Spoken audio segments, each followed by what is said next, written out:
Hello everyone. So welcome to Arpita Sharma classes. Now this is Mihir, your educator. Now before I start with the today's topic, there is a small announcement for you. Please subscribe to Arpita Sharma classes for daily the Hindu news analysis, important international organizations, daily MCQs, strategy classes, polity classes and much more. And also join the Telegram channel Simplifying UPSC with Ease.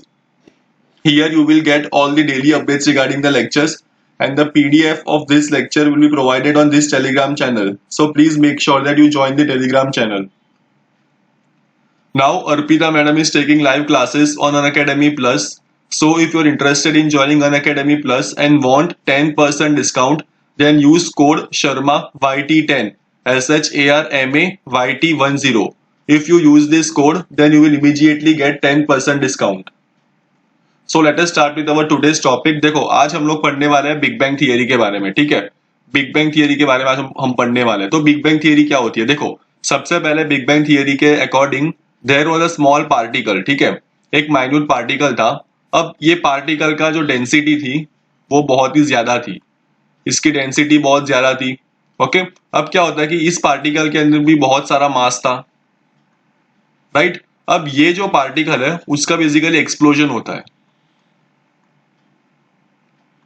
Okay, इसका basically explosion हुआ और इसकी वजह से universe form हुआ। ठीक है, suppose ये पहले इनिशियल ये स्मॉल पार्टिकल था। ओके, अब इसका एक्सप्लोजन हुआ तो इसकी साइज बढ़ेगी और ये एक्सपैंड होगा। ठीक है, सिमिलरली इसकी साइज बढ़ती जाएगी। तो ऐसे ही कंटिन्यूड एक्सपेंशन होता रहा और इसी कंटिन्यूड एक्सपेंशन की वजह से हमारा यूनिवर्स फॉर्म हुआ और यूनिवर्स अभी भी एक्सपैंड कर रहा है। सो बिग बैंग थियरी के हिसाब से जो यूनिवर्स है it originated from a single particle. ठीक है, यूनिवर्स जो है एक सिंगल पार्टिकल से ओरिजिनेट हुआ था। देखो according to this theory the entire universe exploded out of a single point known as singularity. जो पूरा का पूरा यूनिवर्स है सिर्फ एक ही पॉइंट में से निकला और वो एक सिंगल पॉइंट था। उसका जो नाम है उसका है सिंगुलैरिटी। तो एक सिंगुलैरिटी में से पूरा का पूरा यूनिवर्स एक्सप्लोड हुआ है और इसी पॉइंट के अंदर यूनिवर्स का अभी जितना मास और एनर्जी है वो वही पॉइंट के अंदर कंसेंट्रेटेड थी। ओके, तो एक छोटा सा पॉइंट था जिसे बोलते हैं सिंगुलैरिटी। ये पॉइंट के अंदर ही सारा मास और एनर्जी कंसेंट्रेटेड था और इसी के एक्सप्लोजन की वजह से यूनिवर्स फॉर्म हुआ है। और जब ये यूनिवर्स जब फॉर्म हुआ था ना, वो टाइम के ऊपर ना ही कोई मैटर और ना ही कोई एनर्जी एग्जिस्ट किया करती थी। At this instant matter, energy, space and time did not exist. Okay, so एक सिंगल पार्टिकल था। ये सिंगल पार्टिकल के अंदर बहुत सारा मास और एनर्जी था, इसकी डेंसिटी बहुत ही ज्यादा थी। वो टाइम के ऊपर ना कोई मैटर था, ना ही कोई एनर्जी थी, ना ही कोई स्पेस था, ना ही कोई टाइम था। ये एक सिंगल पार्टिकल का एक्सप्लोजन हुआ और पूरा का पूरा यूनिवर्स ये सिंगल पार्टिकल के एक्सप्लोजन की वजह से फॉर्म हुआ है। ठीक है, और ये जो पार्टिकल जो था ना जहां से यूनिवर्स फॉर्म हुआ है वो बहुत ही ज्यादा हॉट था और वो बहुत ही ज्यादा डेंस था। It was very hot and dense. और उसकी जो एक्सप्लोजन था ना, ये स्मॉल पार्टिकल का जो एक्सप्लोजन हुआ था उसी की वजह से बिग बैंग हुआ था। ठीक है, तो इसे हम लोग बोलते हैं बिग बैंग और इसी बिग बैंग की वजह से हमारा यूनिवर्स फॉर्म हुआ था और यूनिवर्स का एक्सपेंशन भी हुआ था। तो यूनिवर्स अभी भी एक्सपैंड कर रहा है। देखो अब ये जो एक्सपेंशन हुआ, ठीक है, there was one single particle का एक्सप्लोजन हुआ, यूनिवर्स फॉर्म होना स्टार्ट हो गया, यूनिवर्स एक्सपैंड हो रहा है। देखो कोई भी चीज का जब एक्सपेंशन होता है ना तो वो कूल भी होता है। ठीक है, so the universe expanded and it cooled down rapidly. तो यूनिवर्स सबसे पहले सिंगल पार्टिकल था, उसका एक्सपेंशन स्टार्ट हुआ, एक्सपेंशन कंटिन्यूअसली हो रहा है और जैसे जैसे एक्सपेंशन हो रहा है तो कूलिंग भी स्टार्ट हो गई थी। अब इस कूलिंग की वजह से क्या हुआ था कि 5 लाख ईयर्स के अंदर अंदर ही, ठीक है, बिग बैंग हुआ। बिग बैंग के 5 लाख ईयर्स के अंदर अंदर ही जो टेम्परेचर था वो कितना हो गया, 4500 केल्विन टेम्परेचर हो गया। और टेम्परेचर इतना कम हुआ तब जाके एटॉमिक मैटर फॉर्म हुआ और इस एटॉमिक मैटर में क्या फॉर्म हुआ था, atoms of hydrogen and helium. Okay, so universe started expanding की वजह से टेम्परेचर कम होना स्टार्ट हो गया। 5 लाख ईयर्स के बाद, बिग बैंग के 5 लाख ईयर्स के बाद टेम्परेचर ड्रॉप हुआ 4500 केल्विन के ऊपर और तब जाके बना एटॉमिक मैटर। और ये एटॉमिक मैटर कौन थे, हाइड्रोजन और हीलियम के एटम फॉर्म हुए थे। अब देखो क्या हुआ था कि 1 बिलियन ईयर्स के बाद देखो बिग बैंग हुआ जहां पे एक सिंगल पार्टिकल जिसका जो मास था और एनर्जी था बहुत ही ज्यादा था, जो बहुत ही गर्म था, जो बहुत ही हाई डेंसिटी का पार्टिकल था, उसका एक्सप्लोजन हुआ तो उसे हम लोग बोलते हैं बिग बैंग। और बिग बैंग के 1 बिलियन ईयर्स के बाद, ठीक है, 1 बिलियन ईयर्स के बाद ये जो पहले हीलियम और हाइड्रोजन के जो एटम्स बने थे ना वो अब कंबाइन करने वाले हैं। जब हाइड्रोजन और हीलियम के एटम्स जब कंबाइन करेंगे तो वो बनाएंगे जायंट क्लाउड्स, ठीक है। तो वो बनाने वाले जायंट क्लाउड्स, और यही जायंट क्लाउड्स वो बनेंगे stars and galaxies. Okay guys, so this was about the big bang theory. देखो एक बार वापस में रिपीट कर रहा हूं, there was one single particle, this single particle had all the mass, it was very dense, it was very hot, and this single particle basically exploded. इसी explosion की वजह से यूनिवर्स फॉर्म हुआ, ठीक है। बाद में यूनिवर्स एक्सपेंड हुआ, जैसे जैसे एक्सपेंशन हो रहा था तो वैसे वैसे एट द सेम टाइम वो कूल भी हो रहा था। कूलिंग के बाद उसका टेम्परेचर हो गया 4500 केल्विन, तब जाके हमारा एटॉमिक मैटर बना जो है हाइड्रोजन और हीलियम, ठीक है। बाद में बिग बैंग के 1 बिलियन ईयर्स के बाद ये जो हाइड्रोजन और हीलियम है दोनों ने कंबाइन किया। कंबाइन करने के बाद बने थे जायंट क्लाउड्स, और यही जायंट क्लाउड से बनाए हमारे first stars and galaxies. Okay, देखो दस अकॉर्डिंग टू दिस थियरी, इस थियरी के हिसाब से अभी जितना भी जो स्पेस है ना, अभी हमारे अभी हम लोग जितना भी स्पेस को हम लोग देख रहे हैं वो एक सिंगल पॉइंट में कंसंट्रेटेड था। It was concentrated in the single point, ठीक है। It was concentrated in the single point जिसकी डेंसिटी बहुत ही ज्यादा थी, जिसकी डेंसिटी बहुत ही ज्यादा थी और टेम्परेचर भी बहुत ही ज्यादा था। सो this is the big bang theory. Okay, thus according to this theory, initially all the space was contained in a single point of very high density and high temperature, from which the universe has been expanding in all directions ever since. अब जो big bang theory है उसकी जो evidence है वो क्या है, देखो जो लाइट होती है ना, हम लोग सबसे पहले पढ़ने वाले evidences for the big bang theory. हमने बिग बैंग थियरी तो पढ़ ली, लेकिन ये जो बिग बैंग थियरी है उसका एविडेंस क्या है। तो सबसे पहले Doppler shift in light from distant galaxies, ठीक है, ये सबसे पहला एविडेंस है, Doppler shift in light from distant galaxies. Okay, देखो क्या होता है, suppose for example this is an object, ये कोई ऑब्जेक्ट है, this object is emitting the light और हम लोग यहाँ पे खड़े हैं, ठीक है, this is a human being. अगर ये ऑब्जेक्ट अगर लाइट एमिट कर रहा है तो ये ह्यूमन बीइंग ये ऑब्जेक्ट को देख सकता है, लेकिन अगर ये ह्यूमन बीइंग जो है वो अगर थोड़ा दूर चला जाए, suppose for example this particular person, अब ये यहाँ पे आ गया, तो अब ये जो यहां से इसी ऑब्जेक्ट में से जो लाइट आ रही होगी ना उसकी वेवलेंथ बढ़ जाएगी, it will be of the high wavelength. Okay, और अगर ये सेम पर्सन अगर यहां से देख रहा है तो यहां से जो लाइट आएगी ना ये ऑब्जेक्ट में से, तो ये लो वेवलेंथ की होगी। तो जैसे जैसे हमारा डिस्टेंस अगर इंक्रीज होता जाता है from the light source, then the light जो हमारी तरफ आ रही है, सोर्स में से जो लाइट आ रही है उसकी वेवलेंथ भी इंक्रीज या डिक्रीज होती रहती है। अगर हम लोग जो लाइट के सोर्स से बहुत ही ज्यादा दूर जाते हैं तो जो लाइट होती है उसकी वेवलेंथ बढ़ जाती है, और अगर हम सोर्स के नजदीक जाते हैं तो जो लाइट की जो वेवलेंथ है वो कम हो जाती है, और इसी वजह से जो लाइट का कलर है वो भी चेंज हो जाता है। तो अभी जो हम लोग स्टार्स और गैलेक्सीज जो होती है, ठीक है, वो लाइट एमिट करते हैं, तो हम लोग यही लाइट को ऑब्जर्व करके एस्ट्रोनॉमर्स पता लगाते हैं कि ये जो स्टार और गैलेक्सी हमसे कितने डिस्टेंस तक है।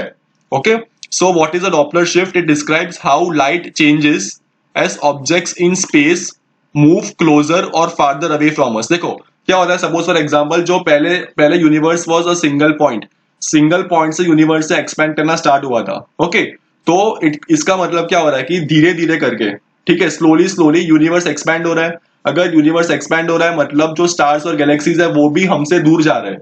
ओके, देखो ये कंसेप्ट को समझो, universe is expanding continuously, universe continuously expand कर रहा है। इसका मतलब ये होता है कि जो स्टार्स जो होते हैं, स्टार्स और जो गैलेक्सीज होती है वो लाइट एमिट करती है, और अगर वो लाइट एमिट कर रहा है और अगर यूनिवर्स एक्सपैंड हो रहा है मतलब ये स्टार्स और गैलेक्सीज भी हमसे दूर जा रही है, और अगर ये स्टार्स और गैलेक्सीज अगर हमसे दूर जा रही है तो ये जो स्टार्स और गैलेक्सीज की जो आने वाली जो लाइट है ना उसकी वेवलेंथ भी चेंज होने वाली है।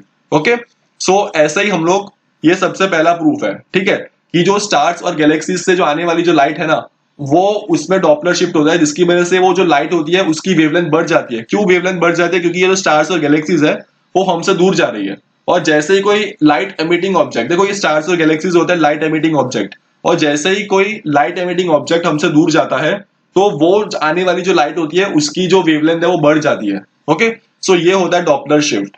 This concept is key to charting the universe expansion because light coming from the distant stars and galaxies undergo redshift. redshift मतलब रेड एंड की तरह. रेड देखो, जो हमारा जो इलेक्ट्रोमैग्नेटिक स्पेक्ट्रम जो होता है उसकी उसमें होता है रेड शिफ्ट. रेड शिफ्ट मतलब लाइट की जो वेवलेंथ है वो बढ़ रही है. It is going towards a red shift. Okay, देखो, when an object moves away from us, the light is shifted to the red end of the spectrum as its wavelength gets longer, और it is called as red shift. मतलब अगर red shift हो रहा है तो जो हमारी जो लाइट होती है उसकी वेवलेंथ बढ़ जाती है and it moves towards the red end of the spectrum. और जैसे ही जो ऑब्जेक्ट जो होता है अगर वो हमारी क्लोज आता है तो उसकी जो वेवलेंथ है, इट्स वेवलेंथ गेट शॉर्टर, और इससे हम लोग बोलते हैं ब्लू शिफ्ट बोलते हैं इसको. ठीक है, so you got the difference between the red shift and the blue shift. If an object moves closer, this light moves to the blue end of the spectrum as its wavelength gets shorter. It is known as the blue shift. Okay guys, देखो ये जो Edwin Hubble है ना, Edwin Hubble ने क्या बोला था, वो सबसे पहला इंसान था. ठीक है, Edwin Hubble was the first scientist. He was the first scientist to describe the redshift phenomena. Edwin Hubble जो था, he was the first scientist to describe the redshift phenomena. And उसने ही बोला कि यूनिवर्स एक्सपैंड हो रहा है. उन्होंने बोला कि यूनिवर्स एक्सपैंड हो रहा है. Okay, so Edwin Hubble was the first to describe the redshift phenomenon and tie it to an expanding universe. Because देखो, अगर गैलेक्सीज और स्टार्स में से अगर लाइट आ रही है, अगर वो लाइट जो होती है अगर वो रेड शिफ्ट अगर उसका रेड शिफ्ट हो रहा है तो उसका एक ही मतलब होता है कि जो गैलेक्सी जो स्टार्स है वो हमसे दूर जा रहे हैं बिकॉज रेड शिफ्ट हो रहा है. It means that they are moving away from us. That means universe is continuously expanding. और अगर यूनिवर्स कंटिन्यूअसली एक्सपैंड हो रहा है तो ये बिग बैंग थियरी का भी एविडेंस है. ठीक है ना. सो this was the first evidence of the big bang theory. अब सेकंड एविडेंस था accelerating expansion of the universe. ठीक है, accelerating expansion of the universe. Edwin Hubble ये जो साइंटिस्ट थे उन्होंने क्या नोट किया था कि जो अपना जो मिल्की वे गैलेक्सी है उसके बाहर जितनी भी गैलेक्सीज है वो हमसे दूर जा रहे हैं. मतलब उनका डिस्टेंस हमसे इंक्रीज हो रहा है. They are all moving away from us each at a speed proportional to its distance from us.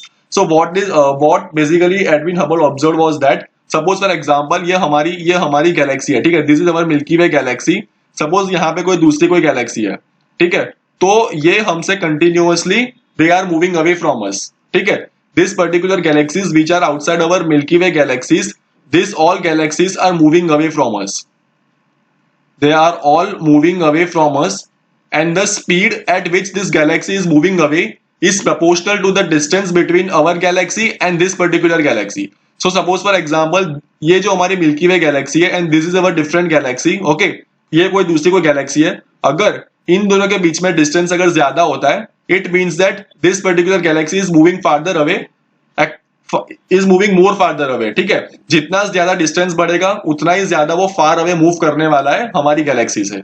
Okay, so Edwin Hubble noted that galaxies outside our Milky Way were all moving away from us. वो हमसे distance बना रहे हैं, वो लोग हमसे दूर जा रहे हैं. ठीक है, this galaxies each at a speed proportional to its distance from us. This meant that there must have been an instant in a time when the entire universe was contained in a single point in a space. मतलब अगर अभी expansion हो रहा है, ठीक है, अभी अगर यूनिवर्स का एक्सपेंशन हो रहा है तो एक पॉइंट ऑफ टाइम तो ऐसा होगा जहां पे पूरा का पूरा यूनिवर्स सिर्फ एक ही पॉइंट पे कंसेंट्रेटेड था. और यही तो बिग बैंग थ्योरी यही तो बोलती है कि पूरा का पूरा यूनिवर्स जो है वो एक ही पॉइंट पे पहले कंसेंट्रेटेड था. सो ये जो था वो सेकंड एविडेंस था. देखो, कॉस्मिक माइक्रोवेव बैकग्राउंड रेडिएशन ये है हमारा third evidence. So this cosmic microwave background radiation is our third evidence. अब देखो, जब बिग बैंग एक्सप्लोजन हुआ था ना, एक सिंगल पार्टिकल था जो बहुत ही ज्यादा हॉट था, बहुत ही ज्यादा डेंस था. अब इसका एक्सप्लोजन हुआ था तो वहां पे जो रेडिएशंस जो एमिट हुई थी, radiations were emitted during big bang explosion. ठीक है ना, बिग बैंग के टाइम पे ये रेडिएशंस भी एमिट हुई थी. अब ये जो रेडिएशंस है ना, ये जो रेडिएशंस है, ये रेडिएशंस अभी भी स्पेस के अंदर एग्जिस्ट करती है. अभी भी स्पेस के अंदर ये रेडिएशन एग्जिस्ट करती है. Okay, so the radiation emitted during the big bang still persist in the universe in the form of microwave radiation. तो ये रेडिएशन अभी भी एग्जिस्ट करते हैं यूनिवर्स के अंदर अगर हम समहाउ इसी माइक्रोवेव रेडिएशन को डिटेक्ट कर पाते हैं, तो हम इससे जो हमारा यूनिवर्स है वो कितना एज का है, what is the age of this universe, how this universe originated, we can determine it if somehow we are able to catch this cosmic microwave background radiation. Okay, so studies of this radiation have helped in determining the age of the universe. मतलब ये जो radiation होती है cosmic microwave background radiation, जो big bang के time से ही है, अगर ये स्टडी करते हैं तो उससे हम लोग जो यूनिवर्स की जो एज है वो हम डिटरमाइन कर सकते हैं। और ये जो कॉस्मिक माइक्रोवेव बैकग्राउंड रेडिएशन है उसे हम बोलते हैं the oldest light of the universe. Okay, उसे हम बोलते हैं the oldest light of the universe. क्यों? क्योंकि ये जो बिग बैंग के टाइम से ये रेडिएशन एग्जिस्ट करती है। ओके, देखो ये क्वेश्चन है जो यूपीएससी प्रीलिम्स 2012 में आया था। So which of the following are cited by the scientist as evidences for the continued expansion of the universe. इनमें से कौन से एविडेंस है जो ये प्रूव करता है कि यूनिवर्स कंटिन्यूअसली एक्सपैंड हो रहा है। Okay, so detection of microwaves in the space, observation of redshift phenomena in the space, movement of asteroids in the space, occurrence of supernova explosions in the space. तो हमने अभी अभी जो evidence हमने पढ़े थे, ठीक है, उनमें से कौन से थे? Detection of microwaves in the space, ठीक है, कॉस्मिक माइक्रोवेव बैकग्राउंड रेडिएशन के बारे में हमने पढ़ा था कि ये अभी भी यूनिवर्स में प्रेजेंट है। इसको स्टडी करने से, इसको डिटेक्ट करने से हम लोग पता लगा सकते हैं कि हमारा यूनिवर्स कैसे ओरिजिन हुआ था। और ये ऑब्जर्वेशन ऑफ रेडशिफ्ट फिनोमिना के बारे में भी हमने पढ़ा था। Okay, so this two are the evidences, okay, जो ये प्रूफ करता है कि हमारा यूनिवर्स कंटिन्यूअसली एक्सपैंड हो रहा है। तो हमारा करेक्ट आंसर क्या होगा? Option number 1 and option number 2। So this particular A option, ठीक है, A is the correct answer of this question. अब हम लोग पढ़ेंगे इंडिया बेस्ड न्यूट्रिनो ऑब्जर्वेटरी। देखो इसके अंदर हम लोग पूरा डिटेल में पढ़ने वाले हैं कि ये जो न्यूट्रिनोज जो होते हैं वो न्यूट्रिनोज क्या होते हैं। तो सबसे पहले देख लेते हैं कि ये जो अंडरग्राउंड लेबोरेटरी जो होती है ना वो कहाँ पे बनने वाली है। देखो यहाँ पे क्या एक सिंपल सी एक कंसेप्ट है। देखो ये जो एक लेबोरेटरी है ना वो लेबोरेटरी बनने वाली है, और ये जो लेबोरेटरी है वो अंडरग्राउंड लेबोरेटरी बनने वाली है। ठीक है, वो लेबोरेटरी ग्राउंड के अंदर होगी, और ये लेबोरेटरी का सिर्फ एक ही काम है कि वो न्यूट्रिनोज को डिटेक्ट करेगी, और वो न्यूट्रिनोज को डिटेक्ट करने के बाद वो न्यूट्रिनोज को स्टडी करने वाली है। ओके, देखो ये इंडिया बेस्ड न्यूट्रिनो ऑब्जर्वेटरी एक प्रोजेक्ट है। इसी प्रोजेक्ट के अंदर एक ग्राउंड के नीचे अंडरग्राउंड लेबोरेटरी बनने वाली है। ये लेबोरेटरी का काम क्या होगा कि ये न्यूट्रिनोज को डिटेक्ट करेगी और उसको स्टडी करेगी। ओके, और ये कहाँ पे होने वाला है? देखो तमिलनाडु के अंदर, ठीक है, तमिलनाडु के अंदर ये डिस्ट्रिक्ट है जिसका नाम है थेनी डिस्ट्रिक्ट, और इसी डिस्ट्रिक्ट के अंदर ये हिल्स है जिसका नाम है बोधी वेस्ट हिल्स, और इस बोधी वेस्ट हिल्स के अंदर ये एक जगह है जिसका नाम है पोटीपुरम। इसी के अंदर ये बनने वाली है अंडरग्राउंड लेबोरेटरी। ओके, बाद में एक डिटेक्टर को भी हम लोग बनाने वाले हैं। We are also going to construct a detector. That detector name is iron calorimeter detector, और ये जो आयरन कैलोरीमीटर डिटेक्टर है वो न्यूट्रिनोज को स्टडी करने वाला है। ठीक है, बाद में मदुराई के अंदर, in Madurai national centre for high energy physics is going to come up. Okay, national centre for high energy physics Madurai के अंदर सेटअप होने वाला है, जिसका काम क्या होगा कि वो जो हम लोग जो अंडरग्राउंड लेबोरेटरी बनाने वाले हैं, तो यही अंडरग्राउंड लेबोरेटरी का ऑपरेशन और मेंटेनेंस वो किसकी जिम्मेदारी होगी? National centre for high energy physics, और ये कहाँ पे होगा? मदुराई के अंदर होगा। ठीक है, तो ये प्रोजेक्ट के अंदर हम लोग 3 चीज करने वाले हैं। सबसे पहले हम अंडरग्राउंड लेबोरेटरी को कंस्ट्रक्ट करने वाले हैं, एक आयरन कैलोरीमीटर डिटेक्टर भी बनाने वाला है जो न्यूट्रिनोज को स्टडी करने वाली है, और मदुराई के अंदर हम लोग national centre for high energy physics हम लोग सेटअप करने वाले हैं, जिसका काम क्या होगा कि ये जो अंडरग्राउंड लेबोरेटरी है उसका जो ऑपरेशन और मेंटेनेंस है वो इस लेबोरेटरी का वो ये करेगा। ठीक है, national centre for high energy physics यही सब ऑपरेशन और मेंटेनेंस करेगा, किसका? अंडरग्राउंड लेबोरेटरी का। देखो ये लेबोरेटरीज अंडरग्राउंड की होती है। देखो क्या होता है कि ये जो न्यूट्रिनोज जो होते हैं ना, अभी न्यूट्रिनोज जो होता है वो मैटर के साथ बहुत ही वीकली इंटरेक्ट करते हैं। ठीक है, न्यूट्रिनोज जो होते हैं वो मैटर के साथ बहुत ही वीकली इंटरेक्ट करते हैं।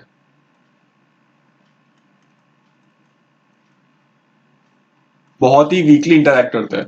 मतलब अगर हमें न्यूट्रिनोज को स्टडी करना हो तो हमें न्यूट्रिनोज को स्टडी करने के लिए हमें न्यूट्रिनोज को डिटेक्ट करना पड़ेगा, लेकिन न्यूट्रिनोज जो होते हैं वो मैटर के साथ जो होते हैं ना, मैटर के साथ वो बहुत ही वीकली इंटरेक्ट करते हैं। तो अगर हमें न्यूट्रिनोज को डिटेक्ट करना हो then neutrinos should be able to interact. ठीक है, लेकिन जो सरफेस जो होता है ना, एटमोस्फियर, हम लोग सरफेस ऑफ द अर्थ की जब हम बात करते हैं, अर्थ की सरफेस के ऊपर होती है बैकग्राउंड रेडिएशन, ठीक है। ये जो कॉस्मिक माइक्रोवेव बैकग्राउंड रेडिएशन जो होती है, ठीक है, कॉस्मिक रेज जो होता है ना, वो सरफेस ऑफ द अर्थ पे प्रेजेंट होता है। तो ये जो कॉस्मिक रेज जो होते हैं ना, उनकी वजह से ये हम लोग न्यूट्रिनोस को डिटेक्ट नहीं कर पाते। देखो दो चीज है, on the surface of an earth दो चीज हो रही है।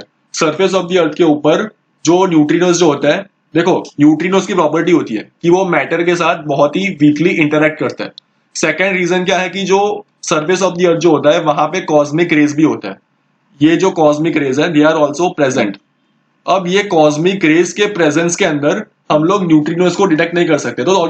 तो ऑलरेडी दो प्रॉब्लम्स है जिसकी वजह से हम लोग अर्थ की सरफेस के ऊपर लेबोरेटरी नहीं बना सकते। कौन सी दो प्रॉब्लम्स है? एक तो न्यूट्रिनोस मैटर के साथ बहुत ही वीकली इंटरेक्ट करता है। दूसरी प्रॉब्लम क्या है कि सरफेस ऑफ द अर्थ के ऊपर बैकग्राउंड रेडिएशन भी जो प्रेजेंट होती है, और ये बैकग्राउंड रेडिएशन के प्रेजेंस के अंदर हम लोग न्यूट्रिनोस को डिटेक्ट नहीं कर सकते।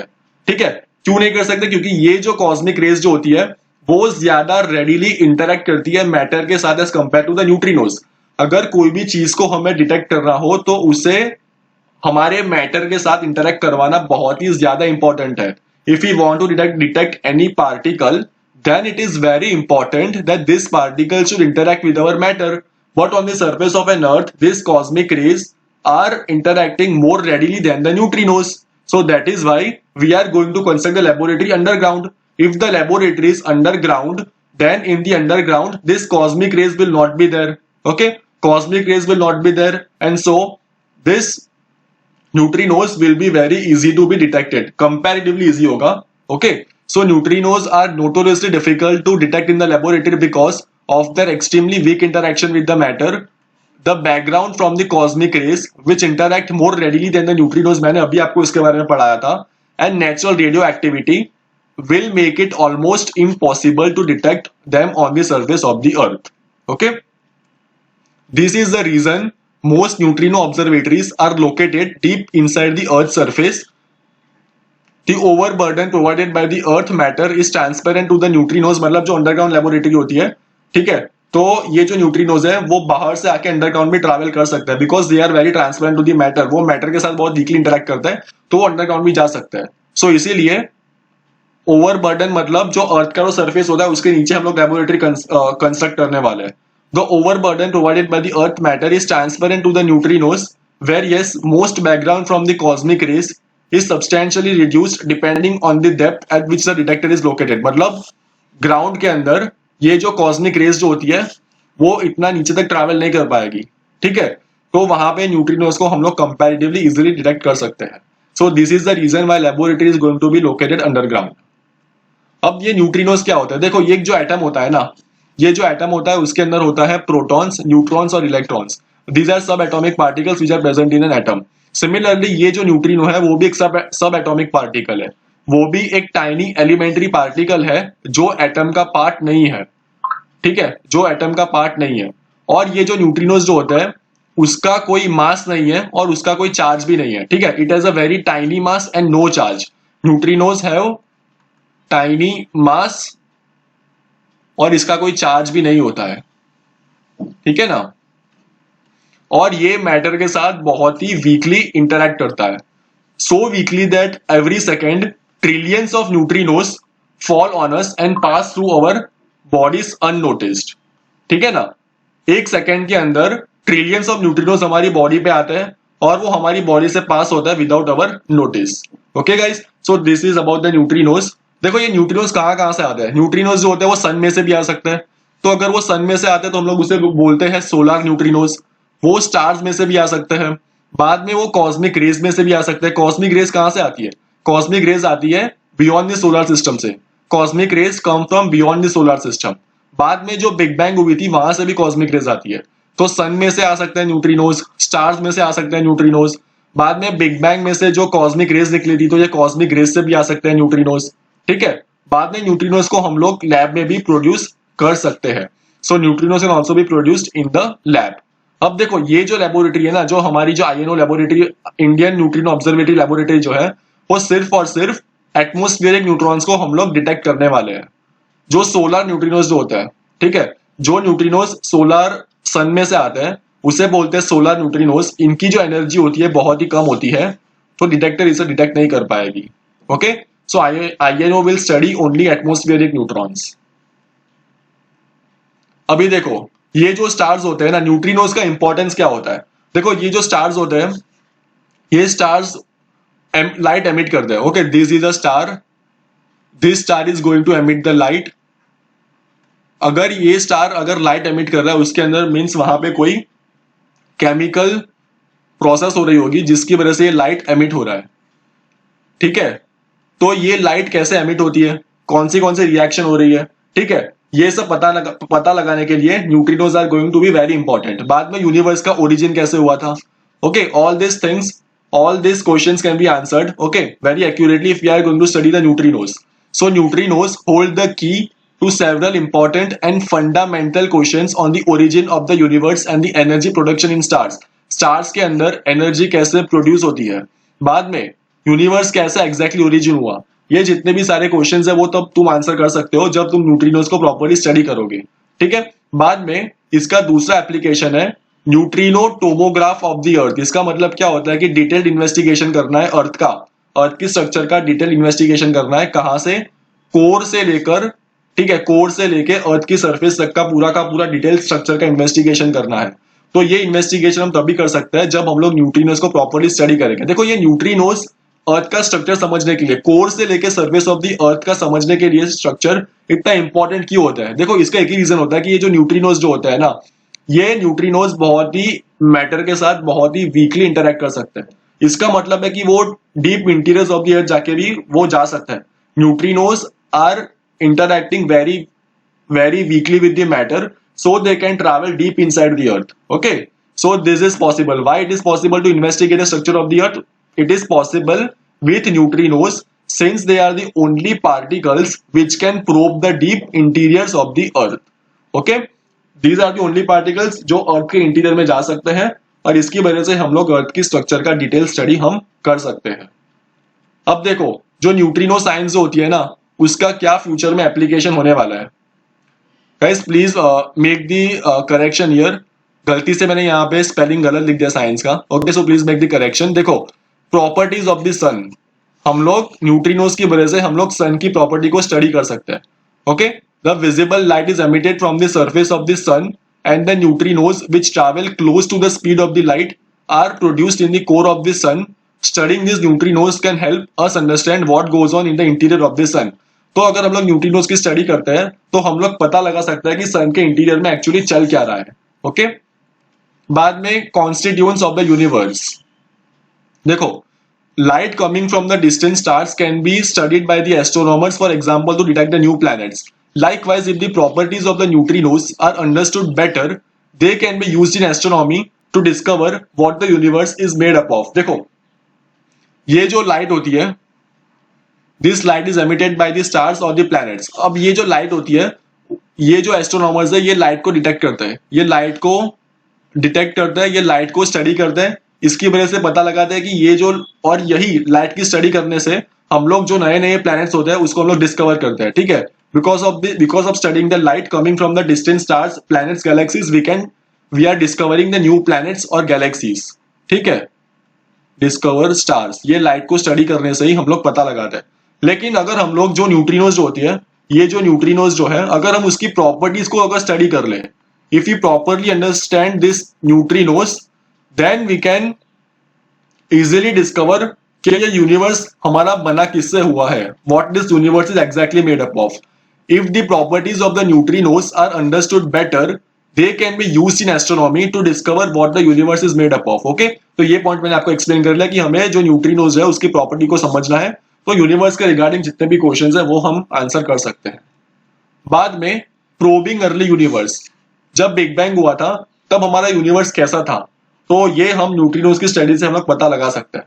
देखो ये जो न्यूट्रिनोज जो होते हैं ना, neutrinos interact very little with the matter, वो मैटर के साथ बहुत ही वीकली इंटरैक्ट करते हैं, so that they can travel long distances interrupted.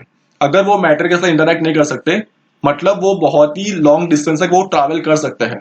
The extra galactic neutrinos, ठीक है, originating outside the Milky Way galaxies we observe may be coming from the distant past.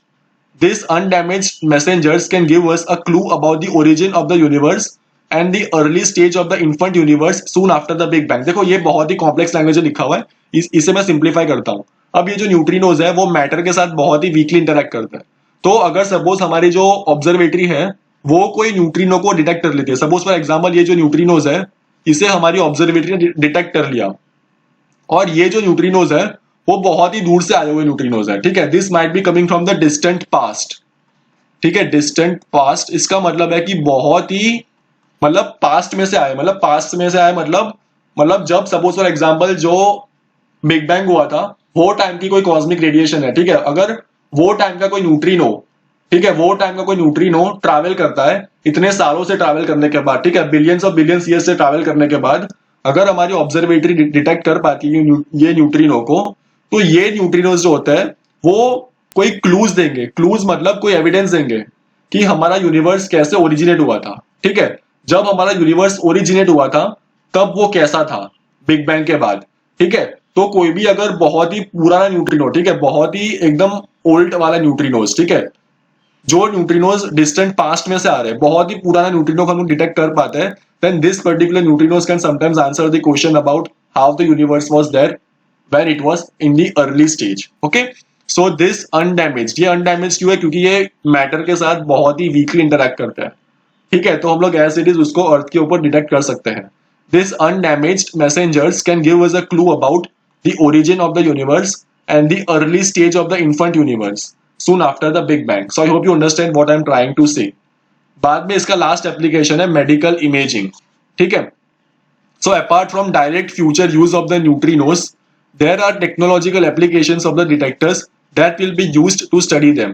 For example X ray machines जो है, MRI scans जो है, वो कैसे बनी? हमने ये जो पार्टिकल डिटेक्टर्स है उसमें हमने रिसर्च की और इसी की वजह से हम लोग ने एक्सरे मशीन्स और एमआरआई स्कैन्स के बारे में पता लगाया. ठीक है, so X-ray machines, MRI scans all came out of research into particle detectors. Hence, INO detectors may have applications in medical imaging. तो ये जो न्यूट्रिनो डिटेक्टर्स जो होता है उनका मेडिकल इमेजिंग में भी एप्लीकेशन हो सकता है. Okay guys, so this is the end of the lecture. Here I am ending the lecture. Thank you very very much for listening.